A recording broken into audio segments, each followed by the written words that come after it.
تقارير داخل النادي الأهلي بتقول إن الأهلي وضع سقف للتعاقدات، يعني اللاعب اللي هيجدد أهلا وسهلا، واللاعب اللي مش هيجدد هيوجهوا له الشكر. النادي الأهلي قدم عرض لأليو ديانج، لو أليو قبل العرض أهلا وسهلا هيكمل معانا، ما قبلش العرض هيوجهوا له الشكر. طبعا كده الأهلي مش هيقف على حد. الفترة اللي جاية إن شاء الله بإذن الله في انضباط كبير جدا داخل إدارة النادي الأهلي، ونتمنى التوفيق إن شاء الله للكابتن الخطيب في الانتخابات اللي جاية. طبعًا هتقول لي مين هو بديل أليو ديانج؟ تعالَ معايا كده قبل ما أقول لك مين بديل أليو ديانج في النادي الأهلي، وكمان بديل ديانج بيلعب في مركز 8 ومركز 6، يعني لاعب شرس، لاعب من الطراز العالي. طيب قبل ما أقول لك مين هو، ما تنساش اللايك بتاعك الجميل والمتابعة علشان هيفيدوني جدًا. إليكم بديل أليو ديانج.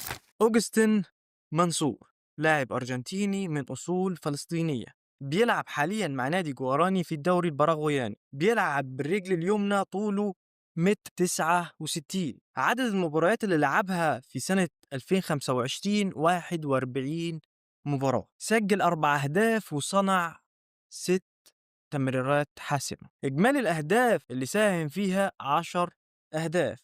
لعب مع نادي جوراني 3374 دقيقة، يعني معدل المساهمات التهديفية كل 337 دقيقة يسجل أو يصنع هدف. نسبة التمريرات الناجحة لأوجستين منصور 81.9% أو 82%. عدد المباريات اللي لعبها طول مسيرته، لعب حوالي 90 مباراة، سجل 7 أهداف وصنع 9 تمريرات حاسمة.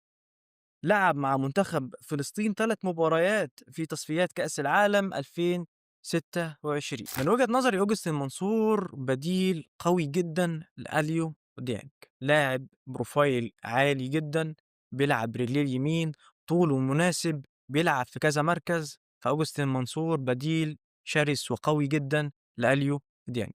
طبعا أنا قلت لك بديل أليو ديانج.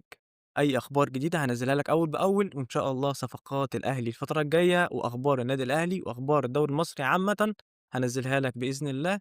أول مرّة تتفرّج عليَّ ما تنساش المتابعة واللايك والشير. السلام عليكم.